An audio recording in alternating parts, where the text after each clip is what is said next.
That is only for YouTube and not for you should love. I'm really pleased to meet you all here this afternoon, sir. Because this is a new place for me. I never visited. Sir, Venkana sir, thanks a lot for mentioning me practitioner. I haven't gone so many times to SCR here. Occasionally online orientation లో మాత్రం school హెడ్స్కి documentation చేయడం best practice అట్లాంటి దాంట్లో resource పర్సన్గా చేశాను. నేను టీసాట్లో కూడా last 2024 జనవరి ట్రైనింగ్లో కూడా నా best practices one of the school హెడ్స్లో నేను ముగ్గురులో నేను ఒక దాన్ని ఉన్నాను సార్. మై జర్నీ స్టార్ట్ చేశాను. నాకు నేను చేసిన బెస్ట్ ప్రాక్టీసెస్ డాక్యుమెంట్ చేసే క్రమంలో డ్యూరింగ్ 3 బెస్ట్ ప్రాక్టీసెస్ అవి ఏంటంటే sir joyful learning, your area, child centred methods and one more area inclusive education.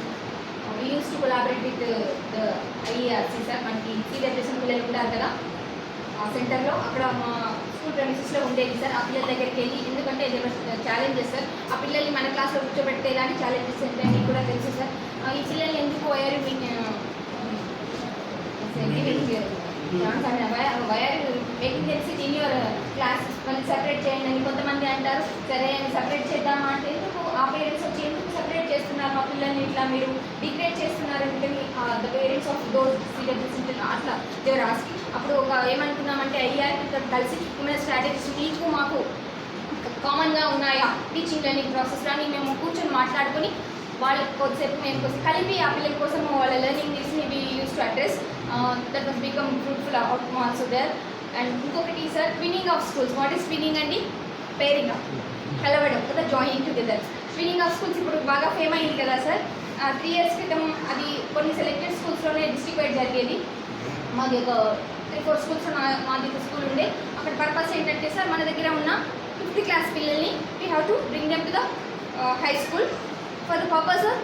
ఏంటి పర్పస్ ఏంటి అని అంటే to observe the best practices, the knowledge, the skills, the student leadership and the lab, language lab కావచ్చు, mathematics lab and computer lab and the water sports, their achievements, how the teacher team was there, ఎట్లా ఉంది అక్కడ teaching learning process అంతా ఒక రోజు explore అయితే కనుక పిల్లలు at that high school next they are going to 6th class కదా సార్, ఒక రెడీనెస్ యాక్టివిటీ లాగా. జస్ట్ బికాస్ అది వాళ్ళకి కొంచెం స్పెషల్గా ఫీల్ అవుతారు. ఇక్కడ మనకి వాళ్ళ హై స్కూల్ ప్రెమిసెస్లో ఉంటే regularly watching, but if it is not in the premises of high school, twinning of school అది ఒకటి బెస్ట్ పబ్లిష్. తర్వాత ఏంటంటే సార్, మనం ఒక చిన్న ప్రశ్న ఇస్తాను మీకు, very very small question. Child rights అనే టాపిక్ ఈవీఎస్లో ఉంది కదండి. Yes, can we teach that child rights through experiential learning? మనము చైల్డ్ రైట్స్ అనే టాపిక్ అది ఒక అబ్స్ట్రాక్ట్ టాపికా లేకపోతే అది కాంక్రీటేనా? అది నోన్ sir? You think abstract. Okay, thank you sir. And you sir, from your side. Child rights అనేది మనకి ఉంది sir. It is there in EVS, right? దాన్ని మనము ఎలా, how can we plan? Abstract sir అన్నారు, మనము ఈజీగా చెప్పలేమా? ఈజీ మెథడ్స్లో చెప్పలేమా? ఎన్ని చైల్డ్ రైట్స్ ఉన్నాయి నా ఇంగ్లీష్ ఈవీఎస్ టెక్స్ట్ ఎన్ని ఉన్నాయి సార్? 20 పైన ఉన్నాయి. Under 4 broader areas 32 child rights ఉన్నాయి కదా సార్. అందులో ఉన్న వర్డ్స్ అనేటివి చాలా కొంచెం పెద్ద వర్డ్స్ కూడా ఉన్నాయి. పిల్లలు ప్రొనౌన్స్ చేసే వాళ్ళు సరదాగా ఉంటుంది, వాళ్ళు నేర్చుకున్న తర్వాత పెద్ద పెద్ద వర్డ్స్, డిస్క్రిమినేషన్ అని డిఫరెంట్గా ఉన్నాయి. అయితే సార్ అవి 4 broader: right to survival, right to protection, right to development sir. ఈ ఇట్లా 4 పార్ట్స్లో ఉన్నాయి, బ్రాడర్ ఏరియాస్లో ఉన్నాయి. అయితే సార్ అది నేను ఏమని అనుకున్నాను అంటే సార్, ఎందుకు I'm asking this question is, child rights అనేది మనకి అబ్స్ట్రాక్ట్ అనిపిస్తుంది. ఎట్లా చెప్తాము ఈ బాలల హక్కుల గురించి పిల్లలకి అని అనుకుంటాము, కానీ మనము డిఫరెంట్ యాక్టివిటీస్లో వాళ్ళకి లిబర్టీ ఇవ్వడం, వాళ్ళని మనం అడల్ట్స్గా కాకుండా అన్నిటికీ మనమే కాకుండా పిల్లలతోటే అన్ని యాక్టివిటీస్లో వాళ్ళే ఇనిషియేటివ్ తీసుకొని వాళ్ళ లీడర్షిప్, స్టూడెంట్ లీడర్షిప్ తోటే ఆ ప్రోగ్రామ్, ఆ యాక్టివిటీ అనేది లీడ్ అయితే కనుక they explore some components of that activities. అప్పుడు ఏమవుతుందంటే ఎక్స్పీరియన్షియల్ లెర్నింగ్ అంటే, what is experiential learning? You know that. What is experiential learning sir? Experiential learning. How can we define it in simple terms? చేస్తూ learning by doing, చేస్తూ నేర్చుకో, learning by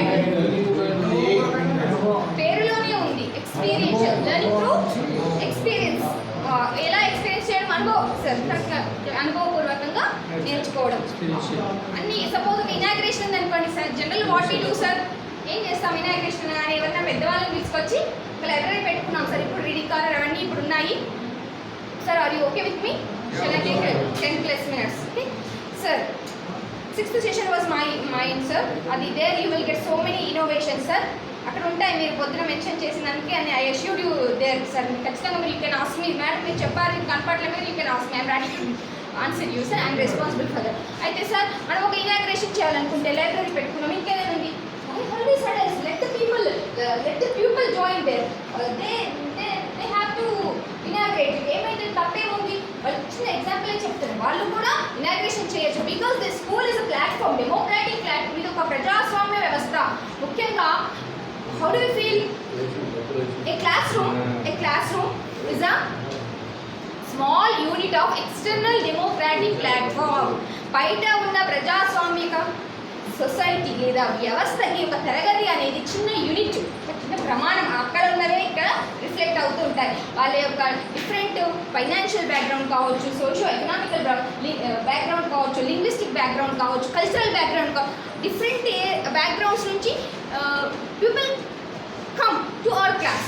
they are the representative of external democratic society. కాబట్టి we need to address those needs. వాళ్ళందరి మనోభావాలకి, వాళ్ళ ఆస్పిరేషన్స్కి we have to respect.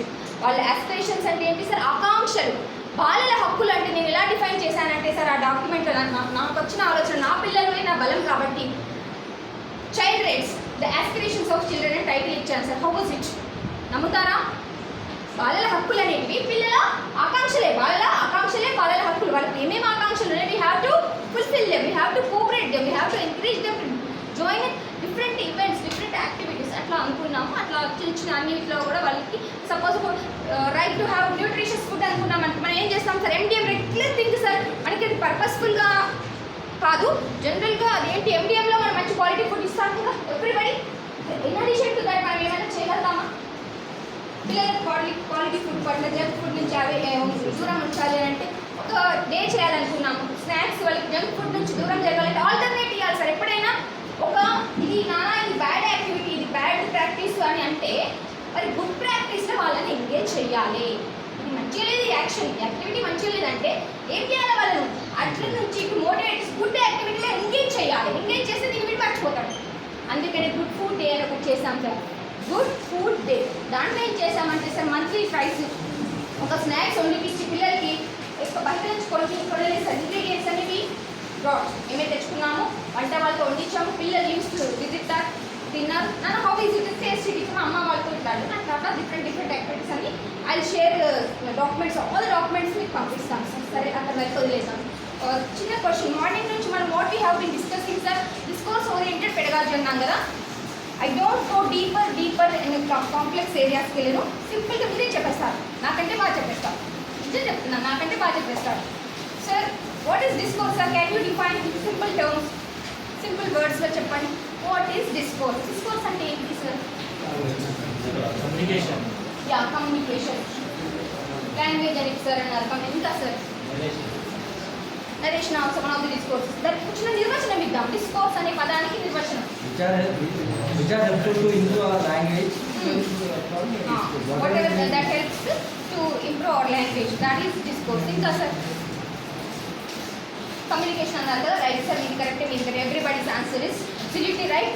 Discourse is oral or written communication. మనం మౌఖికంగా కానీ రాతపూర్వకంగా కానీ కమ్యూనికేషన్ చేసేదే డిస్కోర్స్. నేను మాట్లాడుతున్నాను, మనం ఇప్పుడు పరస్పరం కాన్వర్సేషన్ అయింది, అది కూడా డిస్కోర్స్.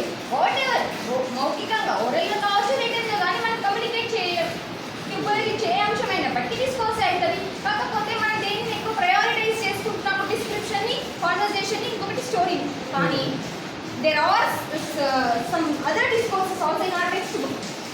అవి నేను మిమ్మల్ని క్వశ్చన్ అంటే మీరు ఆన్సర్ చెప్పేస్తారు. I'm sure that you can answer. అది ఏంటంటే సార్ ఒకటి చెప్తాను సార్, దర్ ఇస్